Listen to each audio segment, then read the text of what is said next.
जय श्री राधा कृष्ण। पितृपक्ष या श्राद्ध का समय चल रहा है। पितृपक्ष के ये 16 दिन हर किसी के लिए बहुत महत्वपूर्ण होते हैं। इस समय में बड़ी आसानी से पितृदोष से मुक्ति पाई जा सकती है।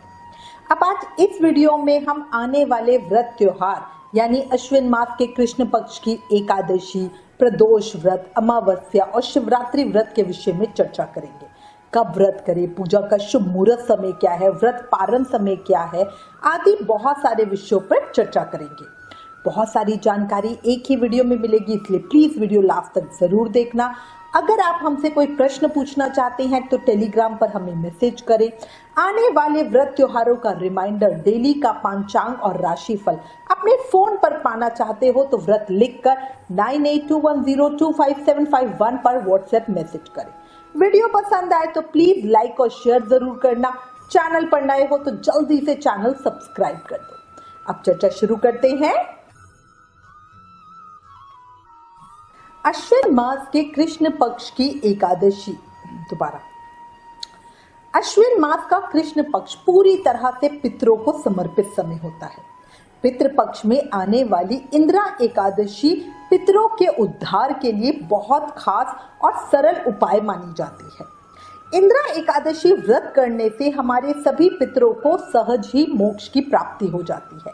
इसलिए जो भी एकादशी व्रत नहीं करते उन्हें भी इंदिरा एकादशी व्रत का पालन करके द्वादशी को व्रत पारण के समय अपने व्रत का पुण्य जाने वाले के निमित्त दान करना चाहिए।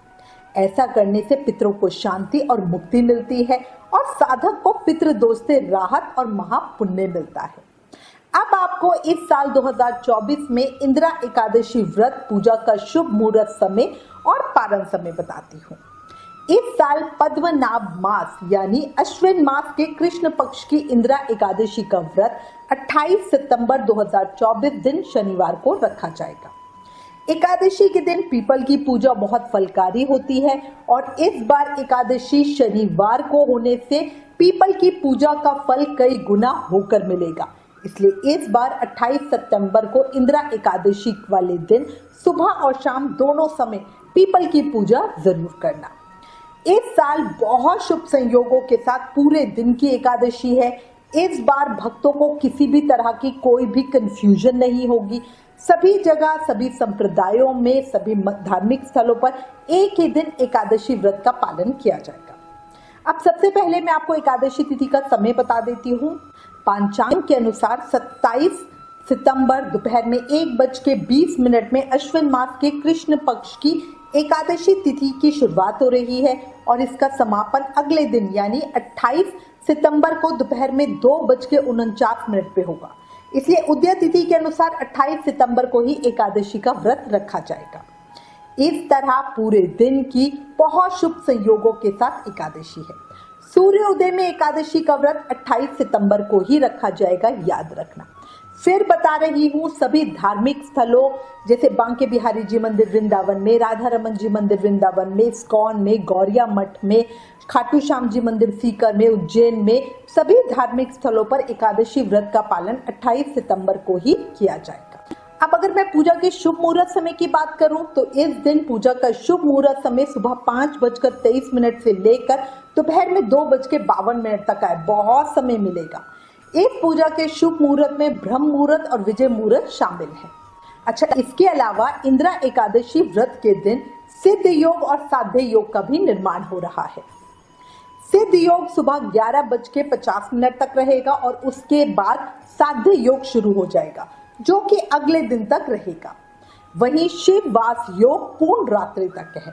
भगवान शिव कैलाश पर विराजमान होंगे। इसके बाद नंदी की सवारी करेंगे। इस योग में भगवान विष्णु की पूजा करने से साधक को मनवांछित फल की प्राप्ति होती है। इस दिन बालव और कौलव योग का भी संयोग बन रहा है। इंदिरा एकादशी के दिन ब्रह्म मुहूर्त में पूजा मुहूर्त सुबह 4:36 से 5:24 तक का है। इंदिरा एकादशी के दिन राहु काल का जो समय है वो सुबह 9:11 से 10:41 का है। इंदिरा एकादशी के दिन अभिजीत मुहूर्त सुबह 11:47 से दोपहर में 12:24 का है। ये समय दान पुण्य के लिए बहुत ही ज्यादा महत्वपूर्ण रहेगा। साल 2024 में मघा श्राद्ध 29 सितंबर का है। मघा श्राद्ध पितृ पक्ष में तब किया जाता है जब अपराह्न में मघा नक्षत्र प्रबल होता है। अगर मघा नक्षत्र 2 दिन दोपहर के समय हो, आंशिक रूप से प्रबल हो, तो उस दिन श्राद्ध किया जाता है जिस दिन ज्यादा समय के लिए नक्षत्र होता है, जिसमें ज्यादा प्रबल समय होता है, उस दिन का माना जाता है। मघा नक्षत्र के देव पितर ही है। इस वजह से मघा श्राद्ध में पितरों की पूजा करके, तर्पण, पिंडदान आदि करके वो बहुत जल्दी तृप्त हो जाते हैं। इस समय पर पितरों के निमित्त किया गया तर्पण कार्य, जो भी चीज की जाती है, वो पूरी तरह पितरों तक पहुंच जाता है बिना किसी विलंब के। मघा नक्षत्र में श्राद्ध करने से प्रतिष्ठा, पराक्रम, वंश और लक्ष्मी में हमेशा बढ़ोतरी होती है। इस समय श्राद्ध करते हुए पितरों के लिए चंदन की माला, खीर, शहद, केसर आदि का दान करना चाहिए। मघा श्राद्ध को पूरे विधि विधान से करने से पितरों को सुख और शांति मिलती है। हर साल मघा श्राद्ध की तिथि अलग अलग होती है। ये निर्भर करता है नक्षत्र के ऊपर, मघा नक्षत्र कब है। अगर किसी को अपने पितरों की मृत्यु तिथि नहीं पता होती, वो लोगों के लिए भी मघा नक्षत्र में अपने पितरों का श्राद्ध करना बहुत फलकारी रहता है। इससे पितृ दोष से आप शांति भी करवा सकते हो। इस समय में बहुत जल्दी और तुरंत फल मिलता है। श्राद्ध समय में दूध की खीर बनाकर पितरों को अर्पित करने से पितृ दोष से तुरंत ही मुक्ति मिलती है।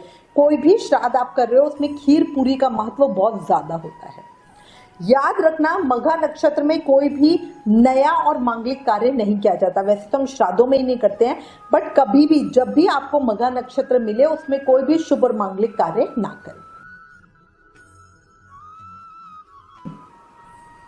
एक प्रश्न हमसे बहुत ज्यादा पूछा जा रहा है कि सूतक पातक में एकादशी व्रत कैसे करेंगे।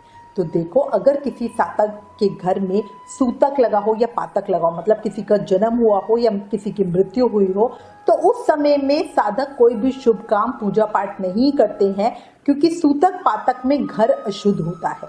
इस समय में ब्राह्मण भी उस घर का जल नहीं पीते। पर उन लोगों को भी एकादशी व्रत रखकर द्वादशी को व्रत का पुण्य फल जाने वाले के निमित्त या अपने पितरों के निमित्त दान कर देना चाहिए, क्योंकि उस एकादशी व्रत का फल आपको तो मिलेगा नहीं। तो इसीलिए अच्छा होता है कि जाने वाले के निमित्त या पितरों के निमित्त उसे दान कर दिया जाए, ताकि आपको पितृदोष से राहत मिल जाए। इसके अलावा इंदिरा एकादशी का व्रत कोई चाहे तो अपने पितरों के निमित्त रखकर द्वादशी को व्रत का पुण्य संकल्प के साथ अपने पितरों को दे सकता है, ताकि उन्हें जल्दी से मुक्ति मिल जाए। अब बात करते हैं अपने व्रत का पारण कब करें। तो देखो, 29 सितंबर को सुबह 6:13 से लेकर 10:12 के बीच व्रत का पारण किया जाएगा। पारण तिथि यानी 29 सितंबर को द्वादशी तिथि का जो समापन है, वो शाम में 4:47 PM पे होगा। इस तरह एकादशी और द्वादशी पूरे समय की है। एकादशी को अगर किसी के घर में श्राद्ध है, तो वो अपने व्रत का पारण श्राद्ध, तर्पण आदि के बाद ही करे। मतलब श्राद्ध करने के बाद ही व्रत को खोलेगा। पर याद रखना, श्राद्ध पारण समय से पहले पूर्ण कर लेना चाहिए। द्वादशी तिथि पर मृत्यु प्राप्त करने वाले लोग और सन्यासियों का श्राद्ध किया जाता है। याद रखना, सन्यासियों की मृत्यु किसी भी तिथि को हुई हो, पर उनका श्राद्ध केवल पितृपक्ष की द्वादशी को ही किया जाता है। जिन लोगों की मृत्यु एकादशी तिथि पर होती है, उन्हें भी द्वादशी में ही श्राद्ध करने की सलाह दी जाती है, क्योंकि एकादशी तिथि में किसी को भी अन्न नहीं खिलाना चाहिए। एकादशी तिथि में श्राद्ध करने से श्राद्ध करने वाला, श्राद्ध का भोजन खाने वाला और जिसके निमित्त श्राद्ध किया जा रहा है, तीनों को पाप का अधिकारी बनना पड़ता है। वहीं द्वादशी को श्राद्ध करने से पुण्य कई गुना होकर मिलता है, याद रखना। अब चर्चा करते हैं कि प्रदोष व्रत की। देखो, प्रदोष व्रत किया जाता है 13 या त्रयोदशी तिथि में। सबसे पहले आपको त्रयोदशी तिथि का समय बता देती हूँ। त्रयोदशी तिथि शुरू हो रही है 29 सितंबर को 4:47 PM पर, और त्रयोदशी तिथि का समापन हो रहा है 30 सितंबर को 7:06 PM पर। प्रदोष व्रत में प्रदोष काल यानी शाम की पूजा का विशेष महत्व होता है। इसी से 29 सितंबर 2024 दिन रविवार को रवि प्रदोष व्रत किया जाएगा, जिसमें पूजा का शुभ मुहूर्त समय 29 सितंबर शाम को 6:09 PM से 8:34 PM के बीच का है। ये समय अवधि 2 घंटे 25 मिनट की है। इस बार त्रयोदशी पर मघा नक्षत्र नहीं है, इस बार द्वादशी पर मघा श्राद्ध है। मासिक शिवरात्रि व्रत 30 सितंबर 2024 दिन सोमवार को रखा जाएगा। एक तो शिवरात्रि, मासिक शिवरात्रि, ऊपर से सोमवार, दोनों ही भगवान शिव को समर्पित है। इसी वजह से इस शिवरात्रि का महत्व और अधिक बढ़ जाएगा। सबसे पहले देखो, शिवरात्रि, मासिक शिवरात्रि व्रत चतुर्दशी तिथि को रखा जाता है, इसलिए आपको पहले चतुर्दशी तिथि का समय बता देती हूँ। चतुर्दशी तिथि स्टार्ट हो रही है 30 सितंबर को 7:06 PM पे और चतुर्दशी तिथि का समापन हो रहा है 1 अक्टूबर को 9:39 PM पर। शिवरात्रि पूजा में सूर्योदय का नहीं, रात की पूजा का विशेष महत्व होता है। इसी से 30 सितंबर दिन सोमवार को शिवरात्रि का मासिक व्रत रखा जाएगा। शिव पूजा का जो प्रदोष काल की पूजा का सबसे शुभ मुहूर्त समय है वो 30 सितंबर की देर रात 11:47 PM से 12:35 AM के बीच का समय है। ये समय अवधि 48 मिनट की है।